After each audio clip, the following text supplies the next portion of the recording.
सुनावणी पार पडली आंदोलनासंदर्भात आणि 4 वाजेपर्यंत मुंबईचे रस्ते मोकळे करा अशा पद्धतीचे कोर्टाचे आदेश आहेत आणि इतर ठिकाणी आंदोलन होणार नाही याची देखील काळजी घेण्यात येईल. मला असं वाटतं मी प्रवासात असल्यामुळे कोर्टाने नेमकं काय म्हटलंय ते मी ऐकलेलं नाही, पण कोर्टाने मला जे समजलं त्यात हेच सांगितलेलं आहे की जी काही परवानगी होती ती परवानगी काही अटी शर्तींचा होती, त्याचं उल्लंघन झालेलं आहे आणि विशेषतः रस्त्यावर जे काही गोष्टी चाललेल्या आहेत त्या संदर्भात कोर्टाने प्रचंड नाराजी व्यक्त केलेली आहे आणि काही निर्देश हे दिलेले आहेत. जे काही कोर्टाचे निर्देश आहेत ते पालन करणं हे प्रशासनाला क्रमप्राप्त आहे. प्रशासन कोर्टाच्या निर्देशाचं उचित पालन करेल.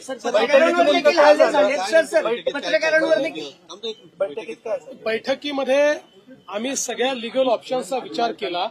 त्याच्यानंतर काही त्या ठिकाणी जे काही मार्ग काढता येतील ते मार्ग काढत असताना कायदेशीररित्या ते कोर्टात कसे टिकू शकतील या संदर्भातली काही चर्चा झालेली आहे. त्यातली काही माहिती अधिकची मागवलेली आहे. ती माहिती आल्यानंतर पुन्हा एकदा आम्ही बसलो होतो आणि या संदर्भात एकदा जे काही मार्ग आपल्याला काढायचे आहेत हे जर कायदेशीर मार्ग काही जर त्यातनं शक्य असतील तर ते काढण्याची आमची मानसिकता आहे. त्याच्यावरच आमचं वर्किंग चाललेलं आहे. सर, पत्रकारांवर देखील हल्ले झालेत. खरं तर आम्ही मुंबईतल्या असोसिएशनला पत्र देखील लिहिले की हे सगळं चुकीचं आहे. महिला पत्रकारांवर विनयभंग करण्याचा प्रकार देखील घडले. मला असं वाटतं की हे अतिशय चुकीचं आहे. पत्रकारांवर हल्ला आणि विशेषतः महिला पत्रकारांचा विनयभंग हे कुठेतरी गालबोट लावणार आहे. कारण आपण 30 पेक्षा जास्त मराठा मोर्चे बघितलेले आहेत, त्याची शिस्त बघितलेली आहे आणि मला असं वाटतं की त्या मोर्चांनंतर सरकारने सकारात्मकतेनं केलेला निर्णय देखील त्या काळातला किंवा शिंदे साहेबांच्या काळातला आपण बघितलेला आहे.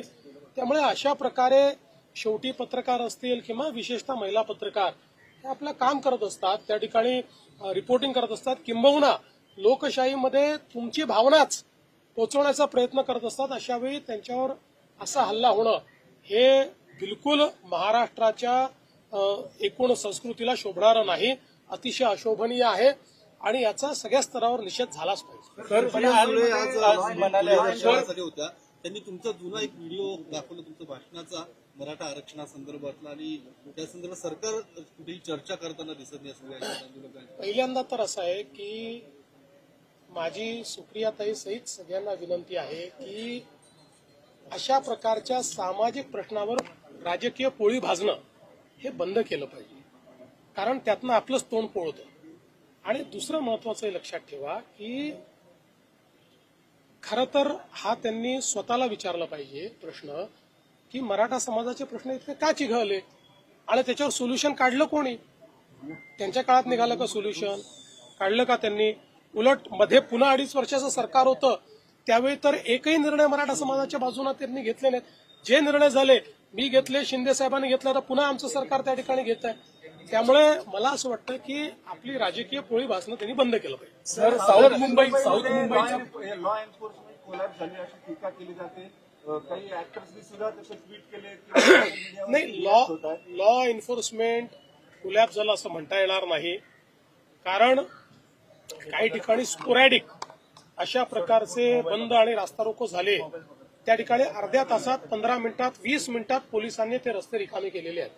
त्यामुळे लॉ अँड ऑर्डर कोलॅप्स झाली असं म्हणता येणार नाही. काही घटना मात्र अशा घडलेल्या आहेत की ज्या भूषणावर नाहीये आणि अशा प्रकारची अपेक्षा आंदोलकांकडनं नाहीये. आता जर त्याचंही समर्थन होणार असेल तर मात्र मग महाराष्ट्राची संस्कृती कुठे चालली आहे?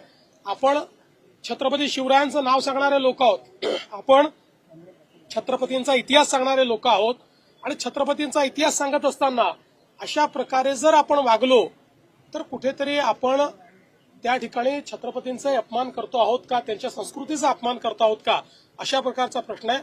आणि म्हणून शेवटी माननीय उच्च न्यायालयाने याचा कॉग्निझन्स घेतलाय. सरकारचा प्रयत्न असतो की सामंजस्याने गोष्टी झाल्या पाहिजेत, त्यामुळे सरकार सामंजस्याची भूमिका घेते. पण एकदा कोर्टाने कडक आदेश दिल्यानंतर मात्र प्रशासन आता ज्या प्रकारची कारवाई केली पाहिजे ती प्रशासनाला करावीच लागेल.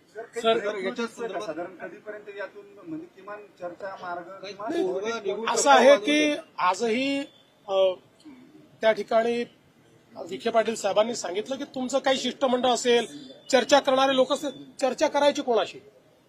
माईकवर चर्चा करा, अशी चर्चा होते का मला सांगा. तरी आम्ही आपलं त्यांच्याकडनं काही आलं तर आम्ही त्याच्यावर प्रयत्न करतो. त्यांनी एक निवेदन दिलं, त्या निवेदनातनं काय मार्ग निघू शकतो ते आम्ही बघतो. कारण शेवटी सरकारला त्या ठिकाणी कुठली आडमुठेपणाची भूमिका घेता येत नाही. सरकार कधीही कुठला इगो धरत नाही. त्याच्यामुळे त्यातनंही जो काही मार्ग काढता येईल तो काढतोय. जर चर्चेला कोणी समोर आलं तर लवकर येईल. सर मुंबईत हा विषय केंद्राकडे पण महत्वाचा जाणं गरजेचं आहे. त्या बाबतीत राज्य सरकारची कायदे तज्ज्ञांचं नाही हे म्हणणं काल पवार साहेबांनी मांडलेलं आहे. तामिळनाडू पण कायदे तज्ज्ञांनी हे स्पष्ट सांगितलं आणि सुप्रीम कोर्टाने सांगितलंय की हा मुद्दा राज्याच्याच अखत्यारीतला आहे, हा केंद्राच्या अखत्यारीतला नाही.